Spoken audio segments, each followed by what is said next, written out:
హల్లెలూయా. దేవునికి మహిమ కలుగును గాక. ప్రభునందు ప్రియమైన సహోదరి సహోదరులకు ప్రభువైన యేసుక్రీస్తు నామములో నా యొక్క హృదయపూర్వక వందనాలు తెలియజేస్తున్నాను. మరి పరిశుద్ధ గ్రంథం నుండి రోమిలికి రాసినటువంటి పత్రిక, పరిశుద్ధ గ్రంథం నుండి రోమిలికి రాసిన పత్రిక 11వ అధ్యాయము 34వ వచనాన్ని చదువుకుందాం. ప్రభు మనస్సును ఎరిగిన వాడెవడు, ఆయనకు ఆలోచన చెప్పిన వాడెవడు, ముందుగా ఆయనకిచ్చి ప్రతిఫలము పొందగలవాడెవడు. అపోస్తలుడైన పౌలు రోమా సంఘానికి వ్రాస్తూ అనేకమైనటువంటి సంగతులను తెలియజేస్తూ 3 ప్రశ్నలను ఇక్కడ సంధిస్తూ ఉన్నట్లుగా మనము చూస్తూ ఉన్నాం. మొదటిది, ప్రభు మనసు ఎరిగిన వాడు ఎవడు, ప్రశ్నార్థకం ఉంది. రెండవదిగా, ఆయనకు ఆలోచన చెప్పిన వాడెవడు. మూడవదిగా, ముందుగా ఆయనకిచ్చి ప్రతిఫలము పొందగలవాడెవడు. దేవునికి స్తోత్రం. హల్లెలూయా. ప్రభునందు ప్రియులారా, క్లుప్తముగా ఈ యొక్క వచనాలను మనము ధ్యానం చేద్దాం. ప్రభు మనసు ఎరిగిన వాడెవడు, ప్రభు మనసు ఎరిగి ముందుగా ఆయనకిచ్చి ప్రతిఫలము పొందగలవాడు ఎవడు. ఇక్కడ మనము చూస్తే ముందుగా ఆయనకి ఇవ్వడం. చాలా మంది ఎలా అనుకుంటారంటే, దేవుడు నాకు ఇది చేస్తే నేను ఆయనకి ఇది ఇస్తాను, దేవుడు అది నాకు చేస్తే ఇది ఇస్తాను, దేవుడు ఇస్తే నేను ఇస్తాను. ఆదికాండం 28వ అధ్యాయంలో కూడా యాకోబు ఏమంటాడు, నిశ్చయముగా నీవు నన్ను ఆశీర్వదించి దీవించి నేను ఎల్లు ప్రతి స్థలములో నీవు నన్ను కాపాడి నన్ను నడిపించిన ఎడల ఇదిగో నేను నీకు తోడై. అది కాదు, దేవుడు అంటున్న మాటనే చదవకు. యాకోబు ఏమంటున్నాడు, యాకోబు నేను తిరిగి నా తండ్రి ఇంటికి క్షేమముగా వచ్చినట్లు దేవుడు నాకు తోడై నేను వెళ్ళుచున్న మార్గములను నన్ను కాపాడి తినుటకు ఆహారము ధరించుకున్నటకు వస్త్రములను నాకు దయచేసినాడు. ఇవన్నీ చేస్తేనే ఆయన నాకు దేవుడై ఉంటాడు. మరియు స్తంభముగా నేను నిలిపిన ఈ రాయి. చూసారండి, దేవుడు నేను కోరుకున్న కోరికలన్నీ తీర్చి అన్ని విధాలా నాకు సహాయపడితే అప్పుడు నాకు దేవుడు అవుతాడు. అప్పుడు ఇక్కడ మందిరం అవుతుంది బేతేల్లో. లేకపోతే ఆయన నాకు దేవుడు కాదు, ఇక్కడ మందిరము కాదు అన్నట్లుగా చెబుతూ ఉన్నాడు. చూడండి, యాకోబు ముందుగా ఆయనకి ఇవ్వట్లేదు, ముందుగా దేవుడు ఇవ్వాలని ఆశపడుతున్నాడు, దేవుడు ఇవ్వాలని కోరుకుంటూ ఉన్నాడు.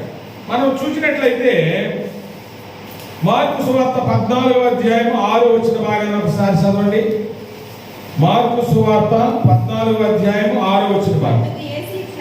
అందుకు యేసు ఇట్లనెను, ఈమె జోలికి పోకుడి, ఈమెను ఎందుకు తొందర పెట్టుచున్నారు, ఈమె నా ఎడల మంచి కార్యము చేసెను. దేవునికి స్తోత్రం. అక్కడ ఒక స్త్రీ ఉంది. ఆ స్త్రీ బహు పేదరికములో ఉండి కొన్ని డబ్బులను సమకూర్చి చాలా విలువైనటువంటి శ్రేష్టమైనటువంటి అచ్చా జటామాంచి అత్తరును సిద్ధం చేసి యేసు ప్రభువారి యొక్క దేహమునకు పూసినట్లుగా, పాదములకు పూసినట్లుగా మనం చూస్తూ ఉన్నాం.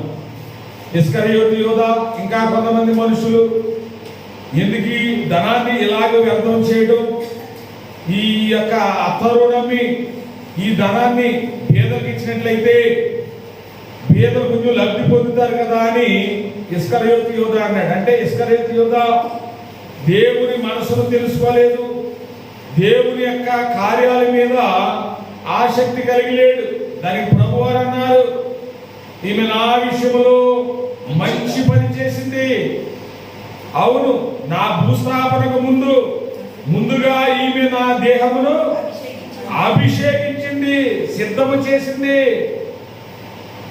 యేసుప్రభువారు మూడో దినాన్ని లేవకపోతే ఆయన దేహము ఇంకా కొంతకాలం కాపాడుకోవడానికి సుగంధ ద్రవ్యములను పట్టుకుని ఆదివారం తెల్లవారుజామునే కొంతమంది స్త్రీలు వెళ్ళారు. ఎందుకు వెళ్ళారంటే ఆయన లేపబడకపోతే ఆ దేహానికి ఇంకా సుగంధ ద్రవ్యాలు పూసి కొంతకాలం ఆ దేహాన్ని చూసుకుందాము, లేస్తే సరే అని వెళ్ళారు. కానీ ఆయన లేచి ఉన్నాడు. దేవునికి స్తోత్రం, హల్లెలూయా. తర్వాత పోద్దామంటే వాళ్ళకి అవకాశం వచ్చిందమ్మా. తర్వాత ఏసు దేహానికి పోద్దామని అట్టుకెళ్ళారు. ఏమైనా ఉపయోగం ఉందా?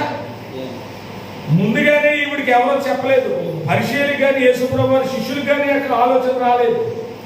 ఈమె ప్రభు కొరకు నేను ఏ మంచి పని చేయాలి, ప్రభు కొరకు నేను ఏ మంచి కార్యం చేయాలని ఆలోచించినప్పుడు ఆ యేసుప్రభువు వారు అన్నాడే. అక్కడ ఏమన్నాడంటే ఆవిడ చేసిన పనికి ఈ సువార్త ఎక్కడైతే ప్రకటించబడతాదో అక్కడ ఈమెను గురించి జ్ఞాపకార్థముగా ప్రశంసింపబడదు. దేవునికి స్తోత్రం. యేసుప్రభువు వారు సువార్త జరిగిన ప్రతి చోట ఈమె కనపరచబడాలి, ఈమె ప్రశంసింపబడాలి. కారణం ఏంటంటే నా ఎడల ఈమె మంచి కార్యం చేసింది. సరే, ప్రభు మనసాన్ని తెలుసుకుని ముందుగా ఆయనకు అభిషేకం చేసింది. రెండవదిగా ఆదికాండం 18:3, ఆదికాండము 18:3 అమ్మా, ప్రభువా నీ కటాక్షము నా మీద ఉన్నాయా, ఇప్పుడు నీ దాసుడిని దాటిపోవచ్చు, కొంచెం నీళ్లు రప్పిస్తాను, దయచేసి కాళ్ళు కడుక్కొని ఈ చెట్టు కింద అలసట తీర్చుకుని కొంచెం ఆహారం తెప్పించదను, మీ ప్రాణములను బలపరుచుకుని తరువాత మీరు వెళ్ళవచ్చును. ఇందు నిమిత్తమే కదా మీ దాసుని యొద్దకు వచ్చి నేను. దేవునికి స్తోత్రం చెల్లించండి. హల్లెలూయా. దేవుని దూతలు దేవుడు అబ్రహాము ఇంటికి ఎందుకు వచ్చారో తెలుసుకున్నాడు. కొంచెం నీళ్లు రప్పిస్తాను, కాళ్ళు కడుక్కోమన్నాడు. ఆహారం సిద్ధం చేస్తాను, భోజనం చేయమన్నాడు. చెట్టు కింద కూర్చుని అలసట తీర్చుకోమన్నాడు. మీరెందుకు నీ దాసుని ఇంటికి వచ్చారు అని అంటే ఇందు నిమిత్తమే కదా. అప్పుడు వాళ్ళు లేదు, మేము ఈ పని మీద రాలేదు అని ఏమన్నారండి. త్వరగా సిద్ధం చేయి, నువ్వు త్వరగా సిద్ధపరచు. అబ్రహాము శారాను శాసిస్తే ఆమె పిండి పిసికి రొట్టెలు కాల్చింది. దేవునికి భోజనమును వారు సిద్ధం చేసినట్లుగా మనం చూస్తూ ఉన్నాం. ప్రభు మనసు ఎరిగిన వారు, ముందుగా ఆయనకి ఇచ్చిన వారు, ముందుగా ఆయనకి ఇవ్వడం ద్వారా అబ్రహాము తన జీవితంలో నెరవేర్చుకోలేనటువంటి ఒక కార్యము సఫలమైంది. ఏంటది? అవి తిని తృప్తిపడి సంతోషించి వాళ్ళంటారు, మీదిటికి మరలా మేము వస్తాము. ఇదిగో శారా కౌగిటిలో ఒక మగబిడ్డ ఉంటాడంటే కారణం ఏంటి? ముందుగా దేవుడికి ఇచ్చారు, తర్వాత వాళ్ళు పొందుకున్నారు. దేవునికి స్తోత్రం. మూడవదిగా మనం చూస్తే 1 రాజులు 17:8-16. 1 రాజులు 17:8-16.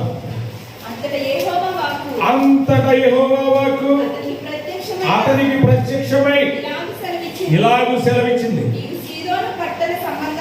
నీవు సీదోను పట్టణ సంబంధమైన సారెపతను ఊరికి వెళ్ళి ఉండము, నిన్ను పోషించుట విధవరాలకి సెలవిచ్చింది. లేచి సారెపతనకు పోయి పట్టణపు గౌరియ దగ్గర రాగా ఒక విధవరాలు పట్టిలు ఏరుకుంటుంటే చూచి ఆమెను పిలిచి త్రాగుటకై నాకును కొంచెం నీళ్ళు తెమ్మని తీసుకుని రమ్మని వేడుకొనెను. ఆమె నీళ్లు తేబోచుండగా అతడు ఆమెను మరలా పిలిచి నాకొక రొట్టె ముక్కను నీ చేతిలో తీసుకుని రమ్మని చెప్పెను. అందుకామె నీ దేవుడైన యెహోవా జీవముతోడు తొట్టెలో పట్టిడి పిండియు గుడ్డెలో కొంచెము నూనెయు నా యొద్దనున్నదే గాని అప్పం ఒకటైనను లేదు.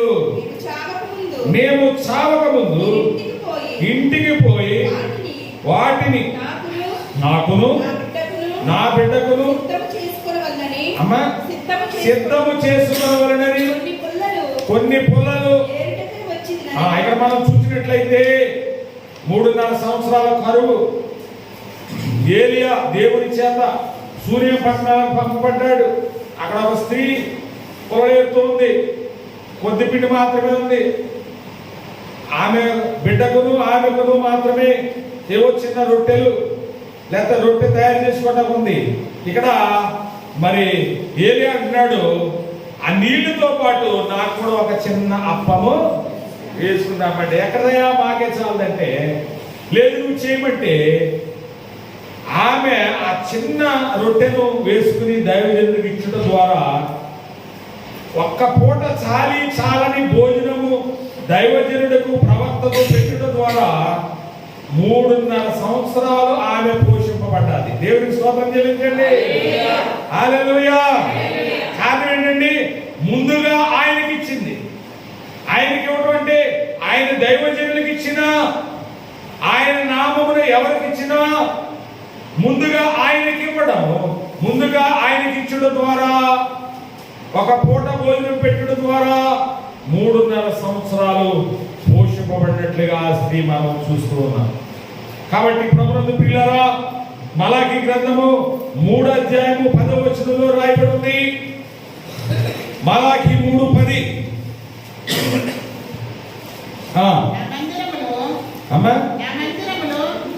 నా మందిరములో ఆహారం ఉన్నట్లు 10వ భాగమంతయు మీరు నా మందిరపు నిధులలోనికి తీసుకుని రండి.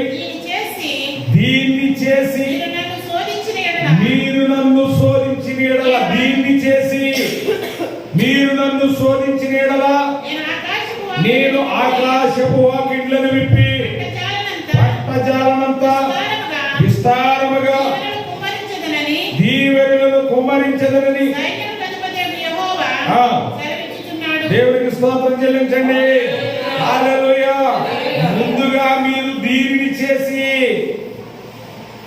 లేకపోతే నేను ఇస్తాను అప్పుడు మీరు ఏమన్నాడా, నా మందిరములో 10వ వంతు భాగం ఉండునట్లు మీరు నా మందిరములోనికి తీసుకుని రండి. ముందుగా మీరు దీన్ని తీసుకొస్తే, మీరు 10వ వంతు ఇస్తే నేను ఆకాశపు తలుపులను తెరుస్తాను, పట్టజాలనంత విస్తారమైనటువంటి దీవెనలను నేను మీకు దయచేస్తాను. విస్తారమైన దీవెనలు మనం ఎందుకు పొందుకోలేకపోతున్నామంటే, ముందు దేవుడు ఇవ్వాలని చూస్తున్నాం, తర్వాత మనం ఇద్దాం అనుకుంటున్నాం. అలా కదండి, ముందు మనం ఇవ్వాలంట, ఆ తర్వాత దేవుడు మనకి విస్తారముగా ఇస్తాడు. అందుకే మనం మూలవాక్యంలో చదువు, ఆయన మనసు ఎరిగిన వాడెవడు, ఆయనకు ఆలోచన చెప్పిన వాడెవడు, ముందుగా ఆయనకిచ్చి ప్రతిఫలముగా పొందగలవాడెవడు. ప్రభునందు ప్రియులారా, ఈ వాక్యం ఎక్కడ చెప్పినా నేను ఒక మాట జ్ఞాపకం చేస్తా ఉంటాను. ఒకప్పుడు 2010 వరకు నాకు చాలని ధనము, చాలని ఆహారము, చాలని పరిస్థితి. 2013లో ఏజెన్సీలో సువార్త ప్రారంభించాం. పేద ప్రజల మధ్యకి వెళ్ళి వాళ్ళకి ఆహారం పెట్టడం, వస్త్రాలు ఇవ్వడం, సంఘాలు నిర్మించడం, మేము కూడా ఆర్థిక పరిస్థితుల్లోనే ఉంది. మీరు ఇచ్చినటువంటి వాటిని బట్టే ఒకసారి 2 సార్లు అనుకుంటాను డ్వాక్రాలో డబ్బులు వస్తే, అదే దేవుడి మహిమాత్మని చెప్తున్నాను, అది కూడా పట్టుకెళ్ళి ఏజెన్సీలో ఖర్చు పెట్టేయండి. కానీ దేవుడు చూడండి అంచెలంచెలుగా బాక్స్ పడి నాకు బాగా డొక్కుపడి పేషెంట్ గారు తెలుసు సార్, దాచేసాడు అయినా బండి, నా బండి దాచేసాడు. ఏమండి అక్కడ నుండి దేవుడు అంచెలంచెలుగా ఎలాగ మా కుటుంబాన్ని దీవించాడు, ఎలాగ మా కుటుంబాన్ని ఆశీర్వదించాడు. ఈ రోజుని ఒక మిషనరీగా, ఒక స్పాన్సర్గా అనేక ప్రాంతాల్లో సువార్త ప్రకటిస్తున్నాం. అంటే కారణం ఏంటంటే ముందుగా దేవుడికి ఇచ్చాము, దేవుని పనిలో పెట్టుబడి పెట్టాము, దేవుడి తర్వాత మాకు సమృద్ధిగా మాకు మాత్రమే కాదు, మేము వెళ్తున్నప్పుడు ఎవరైతే సపోర్ట్ చేశారో వారందరికీ కూడా దేవుడు సమృద్ధిని దయచేశారు. కారణం ఏంటంటే ప్రభుత్వ ప్రియులారా, ముందుగా ఆయనకి ఇవ్వడం మనం నేర్చుకోవాలి. కొంతమంది దొంగలు ప్రతిజ్ఞ చేసుకుంటారంట, అనుకుంటారంట, దేవుడా నీవు నాకు ఇంత ఇస్తే నేను నీకు ఇంత ఇచ్చేస్తాను అనను. దేవుడు ఇస్తే ఇవ్వడం కాదు. ఆ స్త్రీ లేబులో ఉండి ఆమె డబ్బులు కూడగట్టి ఏదో అసామసి అత్తరు కొనేసి పూసేయాలనుకోలేదు. జటామాంసి అత్తరు, విలువైన అత్తరు, చాలా ఖరీదైన అత్తరు ఆమె కొన్నట్లుగా లేబులో నుండి ఆయనకు అభిషేకం చేసినట్లుగా మనం చూస్తూ ఉన్నాం. అలాగే యెరూషలేము దేవాలయానికి వెళ్తున్నప్పుడు కానుకలు పెట్టుకొని నిలబడిపోయాడు ఒకసారి యేసు ప్రభువు. కానుకలు వేస్తున్న వారిని చూస్తూ ఉన్నాడు. గొప్ప గొప్ప ధనవంతులు చాలా ధనాన్ని వేస్తూ ఉన్నారు, చాలా ధనం వేస్తున్నారు. ఇంకా ప్రభువు చూస్తున్నాడు కదా అని ఎక్కువ వేస్తూ ఉన్నారేమో. కానీ ఒక కానుక ఆయన ఆకర్షించింది. ఒక విధవరాలు 2 కాసులు ఆమె ఆ కానుకల తొట్టెలో వేసింది. వెంటనే ఆయన అంటున్నాడు, ఈమె అందరికంటే ఎక్కువ వేసింది. కారణం ఏంటి? కారణం ఏంటంటే ₹1,00,000 కలిగి ఉండి ₹1,00,000 ఇవ్వడంలో పెద్ద గొప్ప ఏమీ లేదు. 2 కాసులు కలిగి ఉండి ఆ 2 వేసేయటం అనేది చాలా ఆశ్చర్యం. కొంతమందికి అంటే సిటీ సైడ్ జీవనం చేస్తున్న వాళ్ళు ఒక ₹1,000 ఉంటాయనుకోండి, వాళ్ళు ఇడ్లీ వ్యాపారమో ఏదో చేసుకుంటారు. ఆ ₹1,000 పెట్టి ఆ ఇడ్లీ వేయడానికి కావలసినటువంటి అన్ని కొనుక్కు తెచ్చుకుంటారు. ఇడ్లీ వేస్తారు, టీలు అమ్ముతారు, 1,500 వస్తాయి అనుకోండి. వీళ్ళు ఖర్చు పెట్టింది 1000, లాభం ఒక 500. ఈ 1,500లో ఈ ₹1,000 మళ్ళా పెట్టుబడి తీసి ఈ 500లో వారి కుటుంబాన్ని పోషించుకుంటారు. ప్రతిరోజు ఇలాగే. ఇప్పుడు ఈ ₹1,000 కానుక వేసాయి. మన్నాడు పెట్టుబడికి వెళ్ళినప్పుడు ఈమె దగ్గర 2 కాసులే ఉన్నాయి. ఆమె జీవనం చేసుకుంటుంది దాంతో. ఆ 2 కాసులు వేసేసింది. యేసు ప్రభువు అన్నాడు, ఈమె జీవనం అంతయు అందులో వేసాను. ఈమె అందరికంటే ఎక్కువ ఇచ్చింది. కోట్ల నుండి లక్షలు ఇవ్వడంలో ప్రభు దృష్టించలేదు, 1,00,000 నుండి 1,000 ఇవ్వడంలో ప్రభు దృష్టించలేదు. ఉన్నదంతా ఇవ్వడంలో ప్రభు ఆమెను దీవించినట్లుగా, ఆశీర్వదించినట్లుగా మనం చూస్తున్నాం. ప్రభు మనసు ఎరిగిన వాడు, ముందుగా ఆయనకి ఇచ్చిన వాడు. ఆయన యోసేపు మనకు తెలుసు. ఈయన ఎవరు? అరియోపయోగ సభలో ముఖ్యుడితను. యేసు ప్రభువారికి రహస్య శిష్యుడు. యేసు దేహమును మాకిమ్మని తెగించి వెళ్ళి అడిగినటువంటి వ్యక్తి. అరే దేహాన్ని నువ్వేం చేసుకుంటావు అనుకోలేదు. దేహం మిమ్మల్ని తెచ్చి ఆయన కోసము తొలిపించుకున్నాడు ఒక సమాధి. ఒరే నేను చనిపోతే ఇందులోనే పెట్టాలని ఎన్నో అప్పగింతలు చెప్పాడు. యేసు ప్రభు వారికి ఆయన సమాధిని ఒక గిఫ్ట్ గా ఇచ్చేశాడు. దేవునికి స్తోత్రం చెల్లించండి. హల్లెలూయా. ఎవరైనా ఇటువంటి మనసు కలిగి ఉంటారా? అలాగే కురేనీయుడైన సీమోను ఆ మార్గంలో వెలుచున్నాడు పని మీద. యేసు ప్రభువును సిలువ మోస్తూ ఉన్నాడు. శిష్యులందరూ పారిపోయారు. యేసు ప్రభువుకి సంబంధించిన వారిలో ఆయన తల్లి స్త్రీలు తప్ప ఇంకెవరూ లేదు. అలాంటి టైంలో యేసు సిలువను కొంత దూరము మోసి ఆయన భారములో పాలి భాగస్తులయ్యి. దేవుని స్తోత్రం, హల్లెలూయా. ప్రభువు ప్రియులారా, యేసు ప్రభువారిని మోసే సిలువను కొంత దూరం మోసాడు. తెగించి యేసు ప్రభువారి దగ్గరికి వెళ్ళాడు. ధైర్యంగా యేసు ప్రభువారికి వెళ్ళాడు. చివరి క్షణాలైనా నా రుణం తీర్చుకోవాలనుకున్నాడు. ఇలాగా మనం ఆలోచించుకుంటే దేవుడి కోసం మనం ఏం చేయాలి, దేవుడి కోసం మనం ఏం చేయాలి, ఆయన మనసు ఏంటి, ఆయన ఏం చేయాలని కోరుకుంటున్నాడు. ప్రభు మనసు ఎరిగిన వాడెవడు? ముందుగా ఆయనకి ఇవ్వాలి. ఏమి ఇవ్వాలి? మనం పాలిచ్చేస్తే సరిపోద్దా? సరిపోదు. ప్రభు దేవునికి సమయాన్ని కూడా ఇవ్వాలి. మార్త ఇవ్వలేదు. ఈమె మరియా ఉత్తమమైనది ఎందుకుంది? మార్త విస్తారమైన పరిపాటలు పెట్టుకుంది. కాబట్టి ప్రభువుని ప్రియులారా, మనము ప్రభు కొరకు జీవిస్తున్నాం, ఎన్నో కార్యక్రమిస్తున్నాం, మంచిదే. కానీ ఇంకా దేవుని కోసం మనం ఏం చేయాలి? ప్రభు యొక్క కార్యాభివృద్ధి ఎందు ఎప్పటికీ ఆసక్తి పరులై ఉండడానికి దేవుని యొక్క వాక్యం సెలవిస్తూ ఉంది. కాబట్టి ఈ వాక్యం ద్వారా మనం 3 విషయాలు నేర్చుకోవాలి. 1, ప్రభు మనసు తెలుసుకోవాలి. 2, ఆయనకు ఆలోచన. యోబు గారు చెప్తాడు, మన యోబు గ్రంథంలో చూస్తే ముందుగా ఆయనకి ఇవ్వడం, ముందుగా ఆయనకి ఇచ్చి ప్రతిఫలం పొందడం. మత్తయి సువార్త ఉంటుంది, మొదట నా రాజ్యమును నీతిని 6:33 వచ్చిన చదవనమ్మా. మత్తయి సువార్త 6:33. కాబట్టి మీరు ఆయన రాజ్యమును నీతిని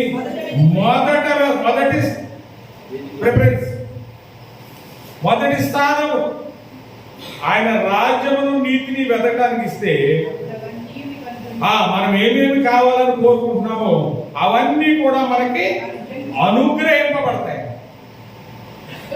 అంతేగాని మొదటగా చేయవలసిన పని మొదట చేయకుండా మనం ఏవేవో చేస్తే, మీరు ఏవేకేవో జాబునే లేచి చాలా రాత్రి వరకు కష్టపడుచు తింటున్న ఆహారము సాంఖ్యం అంటాడు, ఐశ్వర్యం పొంద ప్రయాసపడకు, అట్టి అభిప్రాయం నీకు కలిగిన దాన్ని విడిచిపెట్టుము. నీవు దాని మీద మనసు ఉంచిన తోడనే అది రెక్కలు పట్టుకుని ఆకాశములకు ఎగిరిపోద్దంట. ఐశ్వర్యాన్ని నీవు భూమి మీద ఎక్కుతావు, అది ఆకాశం ఉంటుంది, ఎప్పటికీ నీకు దొరకదు. నరుల కష్టార్జితము యెహోవా ఆశీర్వాదం ఐశ్వర్యం ఇచ్చును, అది నరుల కష్టార్జితం వలన ఎక్కువ కాదు. కాబట్టి ముందుగా దేవునికి ఇస్తే, దేవుడు మనకిస్తే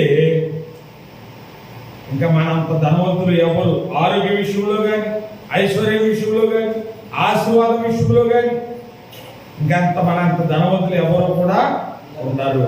కాబట్టి ఈ వాక్యం ద్వారా మనం నేర్చుకోవాల్సింది ఏంటంటే, ముందుగా ఆయనకి ఇవ్వడం నేర్చుకోవాలి. నా జీవితంలో ప్రభు అది చేస్తే నేను ఇది చేస్తానంటాం కాదు. ప్రభు ఏమి చేసినా చేయకపోయినా ప్రభు కార్యాల్లో నీవు ఎప్పటికీ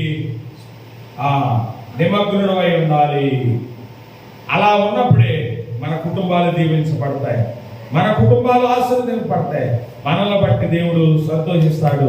దేవుడి మాటలు మన వినికిడిలో దీవించి ఆశీర్వదించి ఫలింపచేయును గాక. ఆమేన్.